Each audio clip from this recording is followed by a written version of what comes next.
goddamn, I need IPA.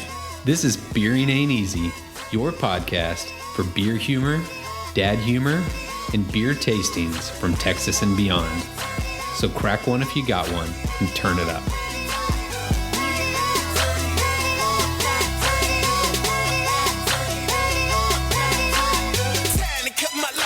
All right, everyone, welcome to Beering Ain't Easy, Season 2, Episode 15, with Adam, Drew, and 2 special guests. What?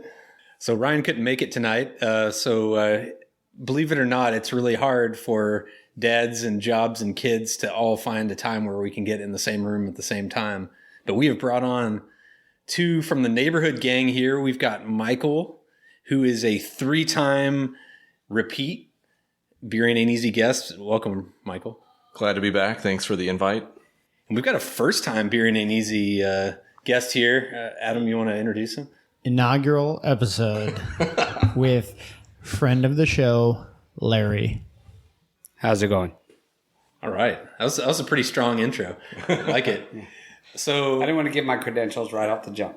We're all in person here, and we had to do it up big because we have got a whole lot of freaking beers in front of us today. This is a wild episode we wanted to do for a while, and it is a fruited goddamn. So we brought on Michael today for one reason, because Michael is a fruited sour expert, and we are going to do a fruited sour side by side of 6 different beers across the United States of America. This is what I call a fruited sour fest. Adam's really excited about this too. Can you tell us, Adam, how excited you are about this fruited sour fest? Don't love or really even like fruited sours. I think we need to check the tapes on that, though, because in the Beering Ain't Easy Season 1, Episode 2, we did an episode with sours. I think I could probably find the clip and insert it in here on what you felt in that moment. So it's a good, solid beer. I'm going with a 3.75. You can't just go by that episode, because I reflected on that in the following subsequent episodes, and I realized I overrated it because I had such low expectations for sours. But if you go to episode 3 or episode 4, you'll get my true assessment. There was some follow-up talk on that. Thank you. He was just trying to make up. He doesn't want to be one of those folks that likes fruited sours. I don't want to be one of you two. I know Larry's going to be on my side. So Michael, you got to tell me, what is your stance on fruited sours? Clearly, I contributed to some of the ones we're going to have, so I'm a big fan. I like triple, hazy IPAs as well, but I think that fruited sours kind of give you a different end of the spectrum, and they can, especially in Houston, they can really hit the spot. So Larry, have you ever had a fruited sour before? I will respectfully plead the fifth.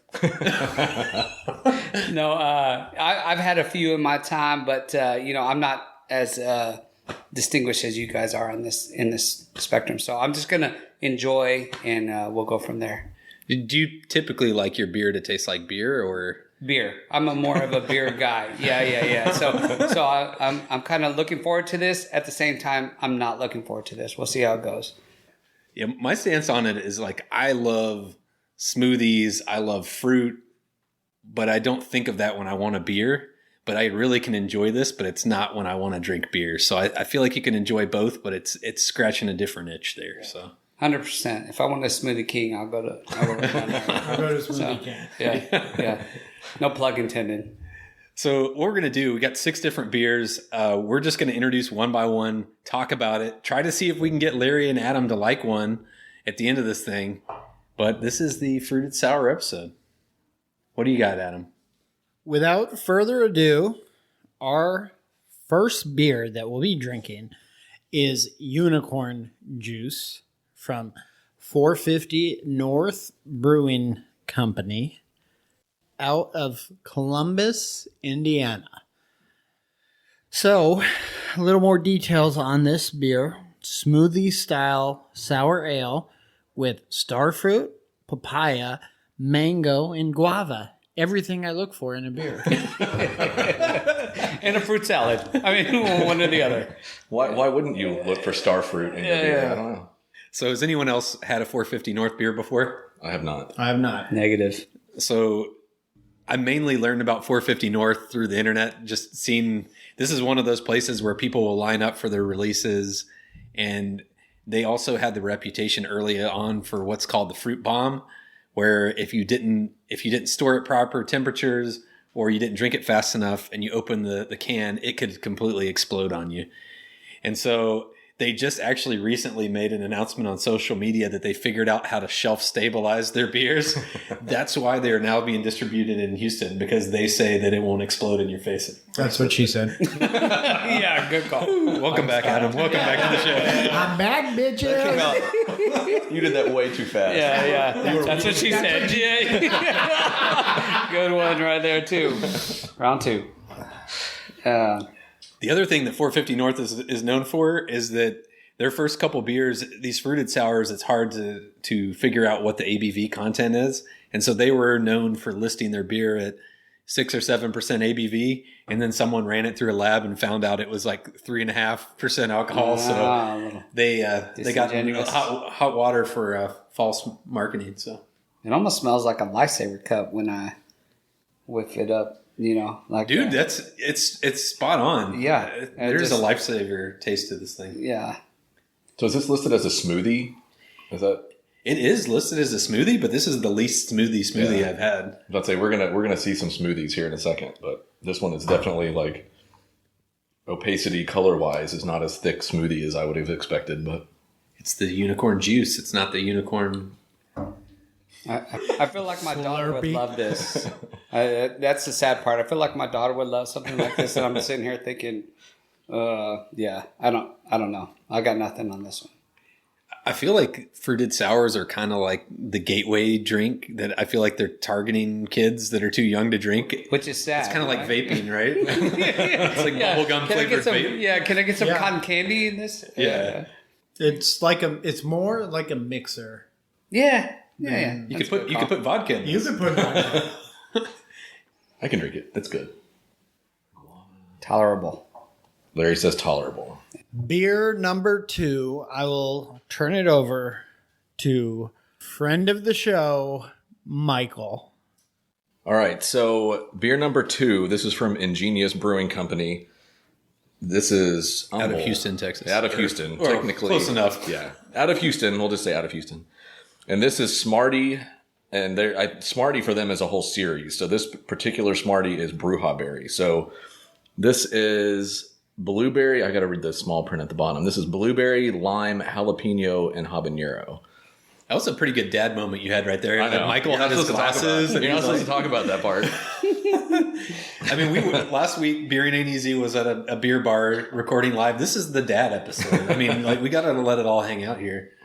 So I picked this one because I know Adam's feelings on sours in general. So I thought maybe something a little atypical. And you got blueberry and lime, so that's pretty standard sour stuff. But the jalapeno habanero I thought would be interesting to get everyone's reactions to. Because I thought it would be terrible, and I liked it much more than I thought I would. So was this a pick of yours? Yeah. You brought this? Yeah, this I got from the brewery on tap, and then liked it enough to buy some to take home because I thought it was pretty distinctly different from most of the other sours I've had before. It's very limey, but it's got like that habanero kick. I actually really like it. Yeah. This is pretty good. Adam, what are your thoughts on this one? Come on. I mean, it's hard for me to get into this lifestyle you two. It's about balance, man. Like you can drink triple, hazy spindle taps and all that, and they're wonderful. But sometimes you need something, fruity and smoothie-ish to kind of balance that out, I think. I just can't see myself ever coming home from work like on a Thursday evening and be like, this is what I need. Yeah, I'd have to agree with Adam on that. Like, I mean, while it tastes good, I feel like I'm at a beach in Mexico at the bar and saying, hey, can I get me a frou-frou drink, right? Like, and I don't mean that in a bad way. You need that in whatever moment it is. But if I wanted to have a beer ain't easy, right? I just don't see this sitting in that in that realm. But sometimes you want that feeling like you're in Jamaica and they're like making that fresh fruit, like mixed drink there. This is the closest you can get in a beer. I mean, I would say fair enough to a degree. Like, I mean, I'm not when you say beer, right? Like, you just, like, if I want a Mai Tai or whatever, I'm going to make me a Mai Tai. If I want... Are you? No, I'm not saying I would make me a Mai Tai. I'm just saying, if I wanted a Mai Tai, then yes. But if I want a beer, they say, I don't think this falls in that lane. So you kind of have to set the stage a bit too, because I mean, I had this at the brewery on the patio in Houston heat, where it's it's refreshing. Yeah. I mean, and this was after a lineup. I had 4 hazies and then switched to sours. So I mean, this is my standard kind of MO when I do this is a bunch of heavy hopped IPA and then switch off to something more fruited soury. So I like this one too because it has like normally when you get these pepper jalapeno habanero, it's really upfront and really kind of kicks you right in the mouth. And this, it just kind of has a slight burn as you drink it. It's not super powerful, but it's enough to kind of give it a little burn as it goes down. Yeah, I get it on the aftertaste. Yeah. So Michael, when you're drinking, I usually am a one and done fruited sour. I can have one of those and that's all I can drink, especially when they're the tall cans. Can you drink multiples in a night of these? I mean, I think for me, it depends. If they're the thick, like smoothie, milkshake consistency, then no, I think one is good. For these, I had in a flight. So I had never been to Ingenious before. And I was pretty impressed with most of what almost everything they had. So, and I think as a 2 to 3 ounce taster, that was perfect. But yeah, I couldn't do multiple cans, I don't think. So it's like a dessert. It's like a dessert wine. Yeah. You take a little bit and you can handle it. So I have a question for everyone. Yeah. Do you guys know anyone that gets drunk drinking fruited sours? And the silence tells everything that we need to know. I mean, it's possible. I don't know that you would. You'd probably Get full before. Yeah, you can get exactly. drunk? Yeah, I think you would get full. That's a good way. Yeah, I don't think I've ever seen someone get hammered on this, but like where my head was going in my imagination, I was like, if someone did get hammered on this, the throw up would be just god awful. I mean, could you imagine Man. it stain everything in your house? Absolutely. Absolutely. Oh, God. Yeah. We're tasting the rainbow today. We've got every color in the spectrum on these beers. So, and speaking of that, I'm going to crack open the third one. And the reason why this one is not pre-cracked, I got a story to tell. So my beer is from Drekker Brewing Company. And it's their famous beers in the U.S. are called Brains. And this is the blueberry, black currant, and plum double fruit smoothie sour. My prediction is this is the most fruit that we're going to drink tonight. They have a warning on the back. I mentioned about shelf stability. This one, the warning says, there is a significant amount of fruit in this beer. Please keep cold at all times to avoid finding out why some call it a fruit bomb. So if you Google fruit bomb, there's some great videos that looks like something from The Sopranos inside of a bag, like a body inside of a bag. So this one, I looked at the date. We're like creeping up on 5 to 6 months on this thing, and you're usually supposed to do it a lot sooner. So I wanted to open it on air for the off chance that I completely coated the lab here in fruited sour. So It's all about fermentation. We need to duck and cover? yeah, duck and cover. I'm going to point it towards Larry. It's going to be like, okay. Oh, that was kind of uneventful. Yeah. We've had a lot worse explosions on the Beer Ain't Easy That's podcast. what she It didn't said. blow it in your face. No. Again, that's what she said. There's a rule of the Beer and Ain't Easy podcast. When you're given a softball, you can't say that's what she said. Oh, really? So, how about the first two that you were there? Yeah, exactly. Who judges Yeah. what's a softball? I think Yeah. we've exceeded the quota for that's what she said for this episode. Yeah, no kidding. So while we're pouring this beer, since Ryan's not here, Ryan is usually my research guy, and I actually had to research beer today, so just bear with me. But I was trying to figure out, they talk about smoothie beers, they talk about slushy beers, they talk about Berliner Weiss, they talk about kettle sours. I was like, what the hell is the same thing versus different? And so what I learned is when they talk slushy, smoothie, it's all the same crap for the most part. It's just when you take a kettle sour and put a shitload of fruit in it, and then it becomes, real thick pour and lots of fruit. But a kettle sour, what I learned was super interesting, is like a traditional sour, you'd put it in like, oak barrels or something like that, and you'd age for a really long period of time, and you get that like white wine or type of sourness to it. But kettle sour, they take the same bacteria that you put in yogurt.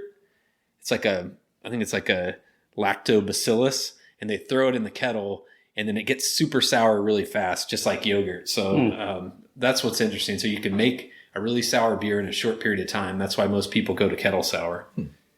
But I think the test for today is who put the most fruit, because they put the reason these beers cost so much is they put so much fruit in there, and fruit is not cheap compared to, grains. Yeah. Well, that's why when we were trying to pick the Urban South one I picked is one of their triples. So they do single spilled, double spilled, and triple spilled.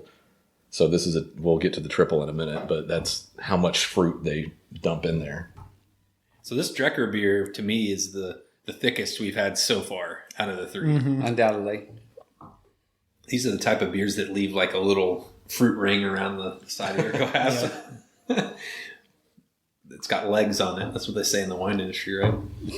I think it has a better flavor than the prior two.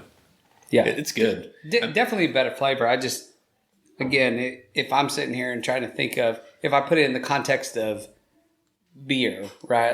And I get it, it's a sour. But you got to set the stage for this, though. Doesn't it make you feel like you're on a beach somewhere, relaxing, as opposed to just sitting out on the back patio or something? I think I would agree and disagree, right? I agree, right? As we sit here and sample this, we're sitting here with these flight type glasses or, 8 ounces. And I'll take my diabetes injection quickly. Glad you brought up diabetes. but on a grand scale, I think I'd rather have a true cold one. Yeah. I'm glad you brought up diabetes, because I literally had this thought this morning. I was like, and I actually got on Amazon to see how fast I could get one ordered. But I was like, what if we bought one of those finger prick things and we took our blood sugar before and see how and after? Oh, that would be awesome. Oh my God. Yeah, for sure. Let me just call my mom. I'll say we could get it. Yeah. It's not that hard. We could find it. That's sad. I always like bringing Sorry, things. When Michael's on the show, I like bringing things to more of a medical and medicine topic. So I think, absolutely. No, I appreciated the doctor's lactobacillus, perspective. and you're now talking about glucometers. So yeah, you're got the proper in my zone. zone. Yeah. Well, get on my level. I got to look up that glucometer. I don't know. So I guess that begs the question: are fruited sours healthier than regular beer? I would assume the calorie content on these things are in the 600 to 700 range, but actually, I looked it up, and the calorie content can actually be lesser on fruited sours than other beers because caloric content in beers is tied a lot to the ABV, and these are typically not super high ABV. Okay. I think the highest caloric content are going to be your pastry sour or your pastry stouts, because those bad boys like chocolate. And like marshmallow. Oh, Sure. So how many calories are in an average fruited sour? I don't think you can measure that. That means I don't know the answer. That means you didn't Google it before the episode. Ryan, where are Michael is fast. Michael is Googling. I'm rapidly Googling. While Michael is Googling, do y'all get the vanilla on this? Because I get... And there's a hint. Yeah. I looked at the can and they say vanilla bean, because I was like, I get a lot of vanilla with that. And on the podcast, 2 things I love. We know. Coconut and vanilla. Those 2 flavors, you put it in a beer, I'm going to love it. So this one's going to be hard to beat for me. Hard to beat compared to the others. Yeah. Gotcha. This is a fruited sour episode. Oh, okay. I got you. All right. I just wanted to make sure. It's all relative. Quantify it. Yeah. I'm checking multiple sources, and I'm getting 150 to 200 calories. That's what I'm saying. It's supposed way to be lower low than I would have expected. Yeah. Yeah. Whereas a pastry stout of this size can would be a 500 to 600. So interesting. So my thing too, I want to see how we do with this as we go. But I mean, part of it too is you'd think fruited sours. I expect these to be pretty sour, right? And that's, one of the things I get different from different breweries is I think Baba and theirs tend to have pretty high on the sour. flavor kind of profile. Some of the ones from Urban South are more like fruity smoothies and don't really have a big, sour profile to them. So this one is a bit more sour. I think the first two we had weren't super heavy on the sour. Yeah, absolutely. Yeah. So back to the health benefits, because of the lactobacillus that's in yogurt. I got to imagine that we're getting some gut health here too, right? I mean, at 150, We're getting something to the gut. I gotta go to the restroom. We're gonna pause while Larry goes to the restroom. We're gonna crack these next 3 beers. this is the daddest episode ever. The Urban South is the thickest. Oh my god. Oh my god. Yeah, I know. I looked at that and it was like It's fucking gravy. It would only be yeah. You gotta love Urban South, man. This is an Urban South collaboration. So this is Urban South with CBK, which is craft beer Kings. Thank you. And this is triple spilled. So we were talking earlier, Urban South kind of categorizes their fruited sours according to how much fruit they pump in. So there's regular spilled, and then double spilled and triple spilled. So this is triple spilled, and this is rainbow sour belts, pineapple, banana, orange, and vanilla. So they have a whole series they do every year, and these fly off of their online thing whenever they release them, and they're heavy based on candy. So they have a Nerds, a sour starburst one, and this is the sour belt one. So I picked this one because you think fruited sour. This one's truly sour because one of the main ingredients is the rainbow sour belt candy. So, Adam, you want to describe how this one poured? It poured just like Thanksgiving gravy. Happy Halloween. After it sat for a couple hours. You get an x-ray after this and they're like, sorry, sir, but your blood's not moving. The viscosity of your blood has tripled in the last half hour. I definitely get the pineapple on the nose. 100%.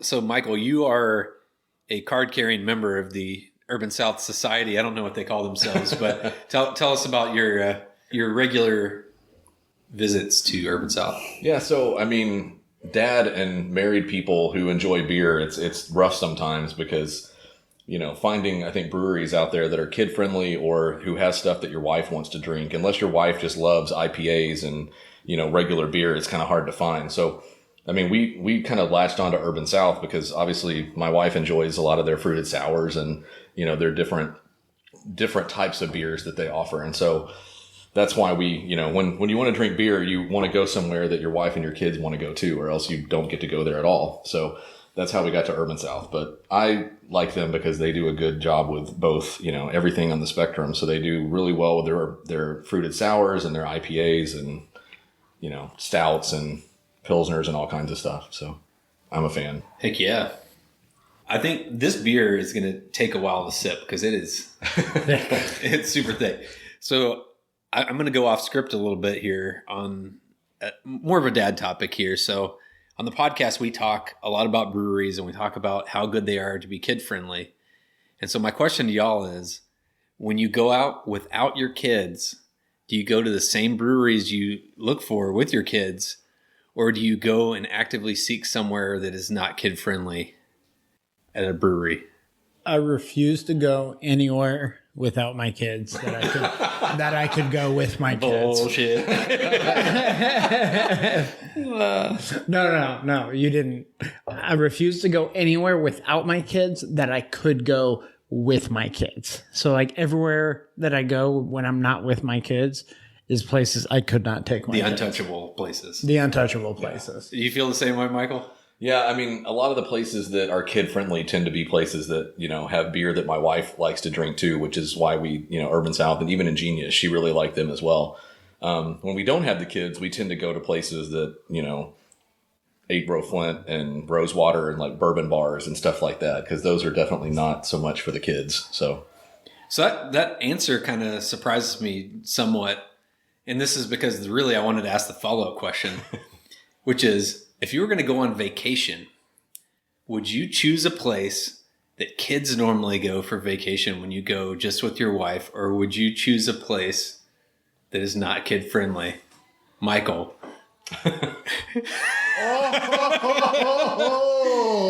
So for the listeners out there, Michael and his wife went recently on a vacation to Disney World without their kids.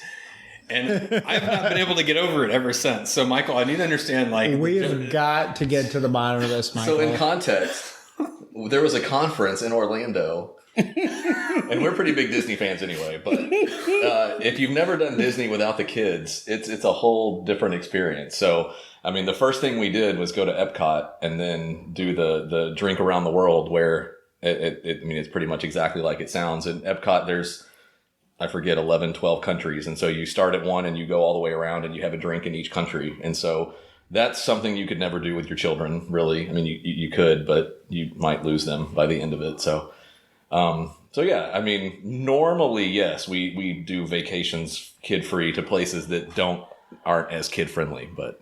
Which I can give you all the pointers on how to do it when you stop looking at me with the skeptical side eye.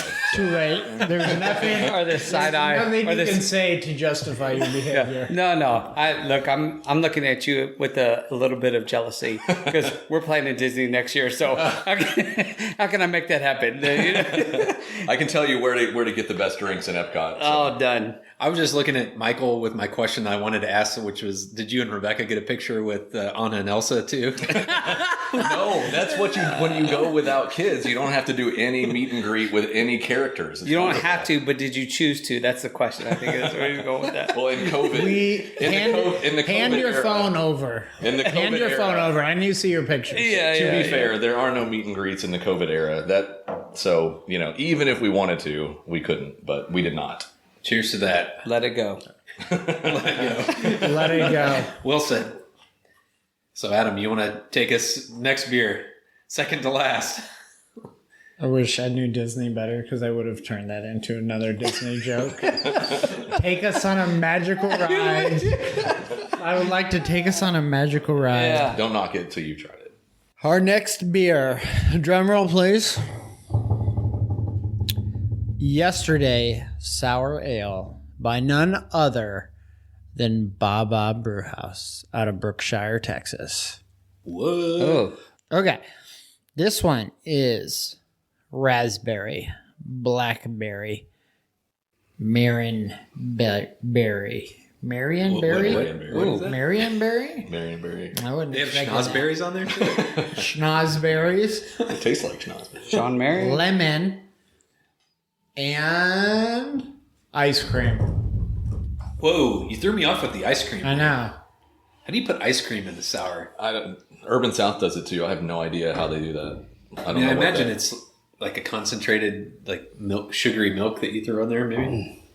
Immediately off the scent, I'm just like turned off. I'll just be honest with you. It's just like a. Hey, I almost don't want to even. No one asked if you're turned on right now, Larry. Okay, so while we're on the dad stories, I have an impromptu dad story. Oh, Bring it. Larry Jesus. is a little defensive on it. I just sense where Little this is does going. you know, I just he sense is where the this is going. centerpiece of this dad story. Oh my God. So, my third grade daughter, Kinley, is all into April Fool's pranks. So, on April Fool's, she had all these little pranks set up. Today, I am minding my own business. I get a phone call from one of my neighbors, Victor and Larry, and they come over to the house, uninvited. Larry invites himself in to go to the restroom. No, that's not true, but okay. And he comes out with water all over his shirt. And my first thought is he pissed all over himself. Peed, but I'm just trying to keep it FA. Then I forgot he sits down when he pees. Damn.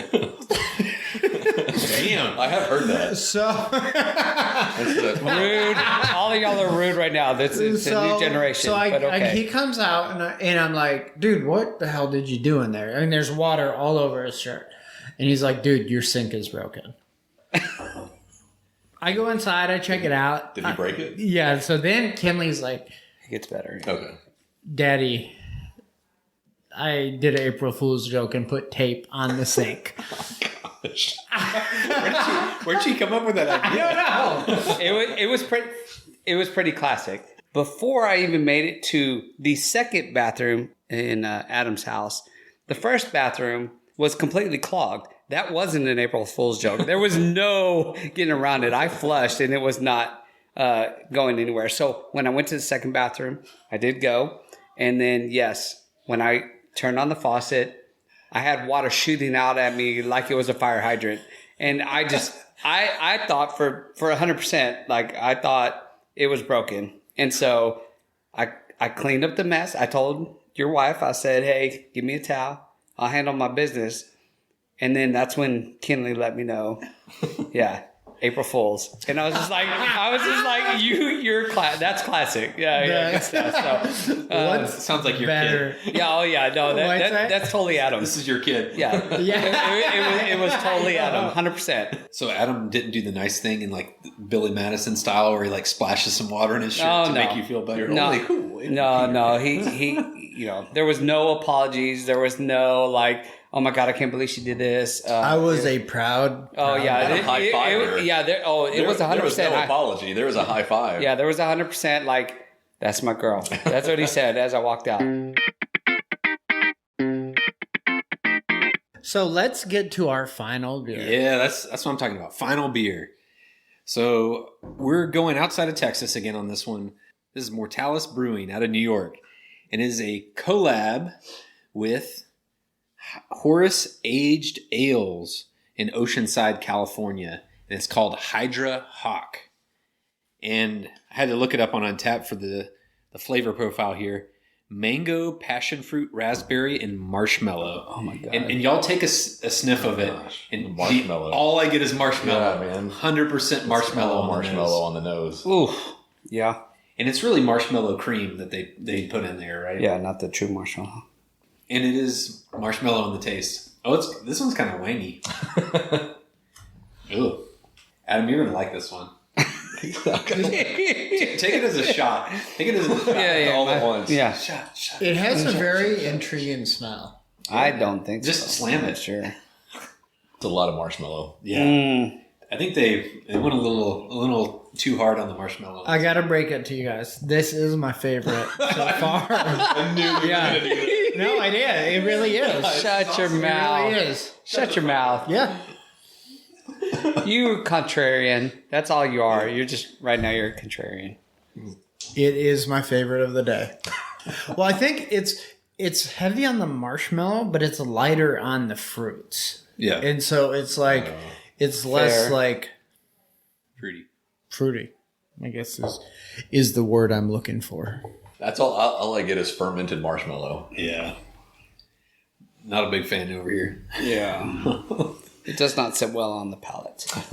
This is what they call fluff. When they talk about a fluff beer, they throw the marshmallow cream in, and that gets a little fluffy. So obviously, Adam's kind of a fluff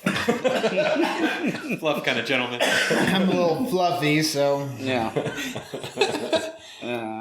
So I think we're at the point of the episode where we need to lay it on the line what our favorite and least favorite sours were of the night. Did we get any of them that either Adam or Larry would drink on a Thursday night after work? Any of them. And then which one was the thickest of the thick? That's the Thickety Thick award that we've got to lay out there tonight. So for me, the answer is no. I'm not drinking any of these on a Thursday night.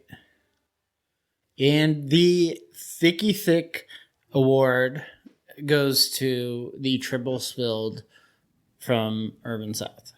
There's no doubt in my mind that was the thickest beer that I've drank in a long time. Ever. Anyone else disagree on the thickness of the Urban South? No, that was 100%. And I'm with Adam. Not drinking these on Thursday night unless I'm in Cozumel with my missus and there's a mariachi band. Are there kids there because you're at Disney World, though? No. So we're in Cozumel. So, yeah. Disney World is out. You don't take We the children thought to you were Disney World. talking- We already established this. You go without the children. It's so much more fun without the children. I thought you were talking about Cozumel and Epcot. It could be. Yeah, that's one of the countries. One of the 12 countries in You realize the country is actually Mexico, right? I do. I'm wanna saying that. clarify Look, that. do you see my quote? My air quotes there? Yeah. No, All right. sorry. Let's get back to the agenda. Yeah. So, Michael, your favorite and least favorite beers of the day. Honestly, I mean, it was tough for me. I think my favorite was the Braaaaaaaains yesterday. And then my close second would have been the Urban South. Oh, Houston Homer over here. I'm not going to lie. But, I mean, I think the thing for me, with the fruited sours, is I like them to be sour. So, I mean, the more sour, I think, the more I enjoy it. So I would give the lead to the yesterday Braaaaaaaains and then the close second to the Urban South. And then you want least favorite? Least favorite. Least favorite would have to go to the marshmallow Hydro Hawk. Yeah. Not bad, just not what I think of when I think of a fruited sour. So Was that your favorite, Adam? Oh yeah. What was your least favorite? The unicorn juice, I think, was my least favorite. Least favorite. Yeah. That was the closest to Skittles juice. or Yeah. The Lifesaver beer. Yeah, Lifesaver. Thank you. Yeah. Yep. And Larry, favorite and least favorite. Favorite, I would have to go with the Urban South. Would be my favorite. The pineapple, it wasn't so overbearing that the smell wasn't so overbearing. The taste wasn't so overbearing. Least favorite would be the marshmallow. 100%. Yeah. Yeah. But at the end of the day, I don't think I would drink any of them. To be quite honest with you, it's just be I drank them, but I wouldn't choose them. So Drew and I have converted no one through this experiment. Well, thanks for humoring us on this episode tonight. So I got to agree with at least the majority of this room that Hydro Hawk was a marshmallow bomb, and I was not signed up for that. My favorite, it was neck and neck between the Braaaaaaaains yesterday and Brains by Drekker. And I did a side-by-side, and it still was really hard.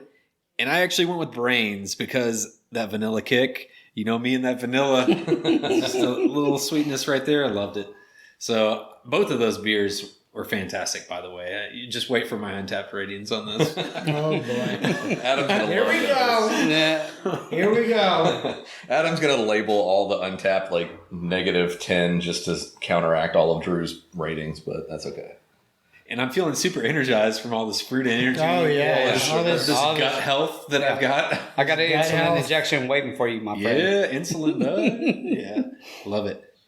All right, folks. This has been a really fun episode. I want to thank Larry and Michael for bringing it home, dad style. Thanks to y'all for coming on. Absolutely. Appreciate Anytime. Yep. We had an amazing fruited sour episode tonight. I'm just giddy with fruity, sugary goodness.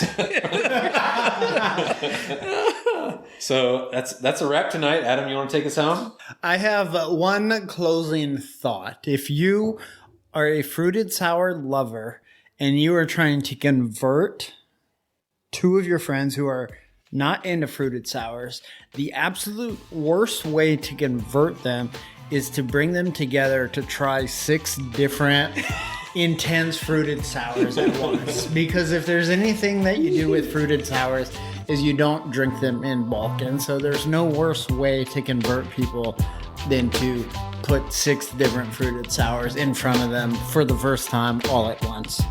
Yep. That's a wrap. See y'all next time.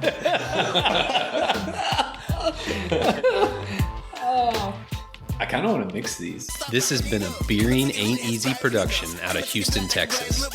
Follow us on Instagram or Facebook or at our website at crossthestreamsmedia.com, where you can find our podcast and all the other great sister podcasts on our network.